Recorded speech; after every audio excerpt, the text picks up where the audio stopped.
గురించి కూడా నిన్న చాలా విషయాలు కూడా తెలుసుకున్నాం. ఈయన రియల్ ఎస్టేట్ బిజినెస్ ఏదో చేస్తాడట. ఎన్ఆర్ఐస్ను నా దగ్గర పెట్టుబడి పెట్టాలని, ఎన్ఆర్ఐస్ దగ్గర చాలామంది దగ్గర నాకు 150 ఎకరాలన్నది, 130 ఎకరాలన్నది, 350 ఎకరాలన్నాయని అన్ని డాక్యుమెంట్స్, దొంగ డాక్యుమెంట్స్ సృష్టించి ఎన్ఆర్ఐస్ దగ్గర చాలామంది దగ్గర డబ్బులు తీసుకున్నాడు. ఆ డబ్బులు తీసుకుని అందరికి కూడా మోసం కూడా చేయటం జరిగింది. సరే, ఎన్ఆర్ఐ ఒక విజయ్ అంటేనే ఆయన 5 కోట్లు తీసుకున్నాడు. ఆయన దగ్గర 4 నెలల బట్టి 6 నెలల బట్టి తిరుగుతూనే ఉన్నాడు. ఇస్తా అని అంటున్నాడు. ల్యాండ్ లేదని తెలిసిపోయింది. దొంగ డాక్యుమెంట్స్ అని ఆ విజయ్కి తెలిసిపోతే ఆ విజయ్ నా పైసలు నాకు ఇవ్వని కూడా ఆయన చుట్టూ తిరిగిండట. ఆయన పైసలు ఇచ్చే పరిస్థితి లేకపోతే ఆయన పోలీస్ కంప్లైంట్ చేయడం జరిగింది. ఆ పోలీస్ కంప్లైంట్ లోపల వాళ్ళు పోలీసు వాళ్ళంతా ఎంక్వైరీ చేస్తే దగ్గర రూపాయి లేదు, ఆ డబ్బులు ఇచ్చే పరిస్థితి కూడా లేడట. ఆ డబ్బులు ఇవ్వకపోతే నా డబ్బులు నాకు ఇవ్వనంటే ఆఖరికి ఏదో ఇల్లు, అపార్ట్మెంటు బ్యాంకుల కుదవబెట్టింది ఉంటే 1,25,00,000 ఆయనే విజయ్ కట్టి దాన్ని, అది 3 కోట్ల విలువదే, ఇంకా 2 కోట్ల రూపాయలు రావచ్చు ఉన్నాయట ఆయనకు. ఆ 2 కోట్ల గురించి ఒత్తిడి చేస్తుంటే ఇప్పుడు నా మీద ఆరోపణ చేస్తున్నారు. వాస్తవంగా ఎన్ఆర్ఐస్ మీకు తెలుసు, అందరూ కూడా నాకు పరిచయస్తులేదు. ఆ విజయ్ నా దగ్గరికి వస్తే వాళ్ళు ఎన్ఆర్ఎస్ని తీసుకొని వచ్చిండట. నాకు ఆ విజయ్ కూడా పరిచయం లేదు. ఆయనే ఎన్ఆర్ఎస్ని తీసుకొస్తే మీరే సిపి దగ్గర పోండి అని నేను సిపి దగ్గరికి వెళ్ళగొట్టాను. ఆ సిపి గారే చొరవ పెట్టి ఆ డాక్యుమెంట్ చూసి అతడు ఆ ఇల్లు రిజిస్ట్రేషన్ చేయించిండని తెలుస్తున్నది. ఇది వాస్తవ పొజిషన్.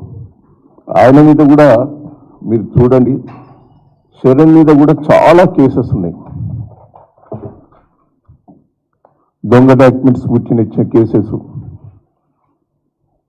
అదే తిరిగా ఈయన కంపెనీ పెట్టి ఇండస్ట్రీ పైన రాధా టీఎంపీసీ సీల్ సప్లై చేయటం, అందులో bogus petitions, cheque letters, state bank గ్యారెంట్లు, అన్ని కేసెస్ ఉన్నాయి.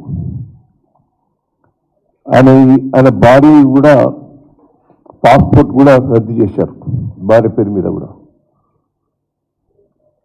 అంటే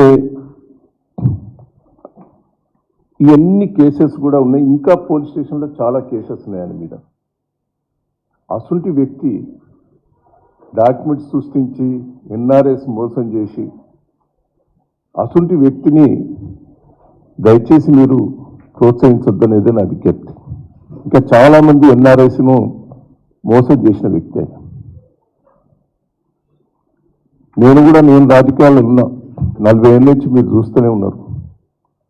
ఎన్నడూ కూడా ఈ ల్యాండ్ జైలుకి కానీ నేను పోను.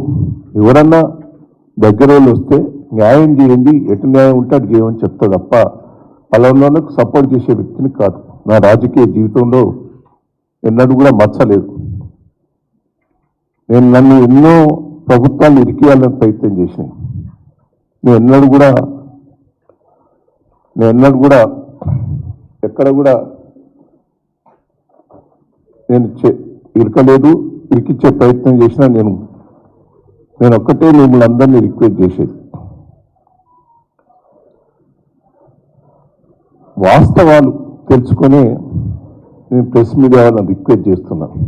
ఏదో తొందరపడి నా మీద వీళ్ళు ఆరోపణ చేసినప్పుడు దయచేసి కొంత వాస్తవాలు తెలుసుకొని రాస్తే బాగుంటుందని కూడా నేను రిక్వెస్ట్ చేస్తున్నా.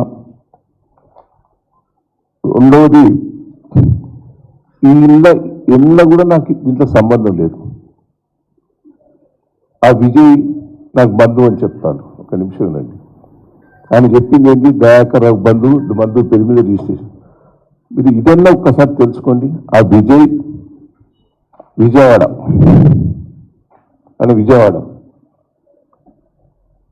ఆయన మా క్యాస్ట్ కూడా కాదు, కాపు అంటున్నారా. మీరు అసంటిలో బంధు అని నా తప్పుడు ఆరోపణలు చేసి ఇవన్నీ కూడా పొలిటికల్గా ఎవరు లబ్ధి పొందాలనేది నన్ను ఇబ్బంది పెట్టాలనే ప్రయత్నం చేస్తున్నారు. సరే, మీకు తెలుసు, నేను ఎన్నో కేసులు ఎదుర్కొన్నా. రాజశేఖర్ పీరియడ్లో చూశారు మీరు. నన్ను ఒబ్లాపురంలో పోలీసులతో కొట్టించి జైల్లో పెట్టారు. మహారాష్ట్రలో బాబ్లీ ప్రాజెక్టు మీద కేసులు పెట్టి జైల్లో పెట్టారు. వరంగల్లో కూడా కొంతమంది ఆ రోజు ల్యాండ్ కబ్జాలు చేస్తే, నేను ధర్నాలు చేస్తే నేను జైల్లో పోయాను. ఉద్యోగ పేర్లో కూడా జైల్లో పోయాను.